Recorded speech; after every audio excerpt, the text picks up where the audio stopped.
যারা বারবার profile picture change করো তাদের জন্য আমার আজকের এই ভিডিওটা। বারবার প্রোফাইল চেঞ্জ করলে কি হয় এবং প্রোফাইল ফটো চেঞ্জ করার কারণ থেকে কি প্রবলেম হতে পারে সেই বিষয়টা নিয়ে কথা বলবো। তো অবশ্যই ভিডিওটা টেনে না দিয়ে শেষ পর্যন্ত দেখবে। ফেসবুক গাইডলাইন কিন্তু কখনো বলেনি যে তোমার প্রোফাইল ফটো বারবার চেঞ্জ করলে কোনো রকম প্রবলেম হবে বা কোনো রকম কোনো ইস্যু আসবে। এখন আমি যে বলছি যে প্রোফাইল ফটো চেঞ্জ করলে প্রবলেম আছে, সেটা কেন বলছি এর একটা লজিক আছে। লজিক হচ্ছে, যখন আমরা একটা পেজ বা প্রোফাইলকে মানুষের সামনে পরিচিত করব, তখন কিন্তু আমাদের পেজের বা প্রোফাইলে যে লোগোটা থাকে, মানে প্রোফাইল যে ফটোটা থাকে, সেটা দেখে আমাদের অডিয়েন্সরা একটা চেনা জানা হয়ে যায়। মানে প্রোফাইল ফটো দেখলে বোঝা যায় এটা কার আইডি। এখন যে আইডি বা প্রোফাইল পিকচার দেখে আমাদেরকে পরিচিত করেছে, যদি আমরা ঘন ঘন বারবার চেঞ্জ করতে থাকি, তাহলে অনেক সময় কী হবে, তাদের সামনে আমাদের কোনো ভিডিও গেল বা কোনো ফটো গেল, মানুষ এই ফেসবুক জগতে এতটাই মানে ব্যস্ত থাকে, একটা ক্যাপশন দেখার সময় থাকে না। তখন তারা ক্যাপশন না পড়ে যদি প্রোফাইল ফটো দেখে চিনতে পারে যে এটা কার আইডি, তাহলে তারা সহজে লাইক কমেন্ট করে। কিন্তু তুমি হয়তো কোনো বিয়ে বাড়িতে যাচ্ছ বা কোনো প্রোগ্রামে যাচ্ছ, সেখানে দেখলে যে তোমার একটা খুব সুন্দর ফটো হয়েছে, তুমি মনে করছো আমি এই ফটোটা প্রোফাইলে দিয়ে দেবো। এবার এইরকমভাবে তুমি হয়তো প্রতি মাসে মাসে প্রোফাইল ফটো চেঞ্জ করছো।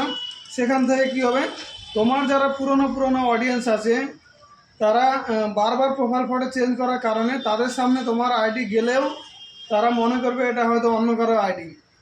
এর কারণ থেকে তোমার ভিডিওতে লাইক কমেন্ট করবে না, বা অনেক সময় হয়তো আনফলো করে দেবে। তো এই বিষয়টা থেকে অবশ্যই একটু বাঁচবে। আমার দেখো, আমি দুটো স্ক্রিনশট দিয়ে দিচ্ছি, একটা প্রোফাইল একটা পেজ, ঠিক আছে?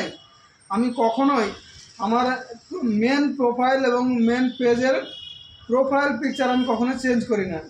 কারণ হচ্ছে এটাই আমার পরিচয়। আমি যতদিন থাকবো আমি এটাই, এই প্রোফাইল ফটোটা বারবার চেঞ্জ করা যাবে না, এটাই হচ্ছে আমার পরিচয়। আমার প্রোফাইলের এই ফটো দেখে অনেকে আমার ভিডিওতে লাইক কমেন্ট করবে।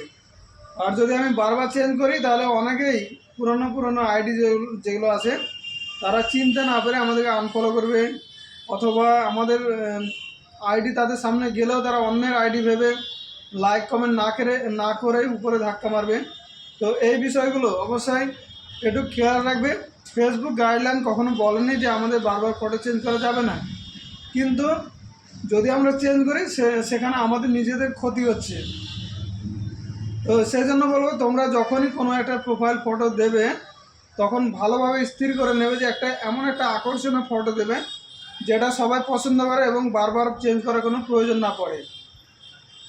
আর যদি এটা আমরা করতে পারি, তাহলে আমাদের আইডি একটা প্রোফাইল ফটো দিয়ে আমরা 2 বছর 3 বছর চালিয়ে নিতে পারবো, কোনো সমস্যা নেই। তো সেই জন্য সবসময় প্রোফাইল ফটো যখনই দেবে, একটা নির্দিষ্ট ভালো দেখে একটা প্রোফাইল ফটো দিয়ে দেবে, যেটা বারবার চেঞ্জ করার প্রয়োজন না পড়ে।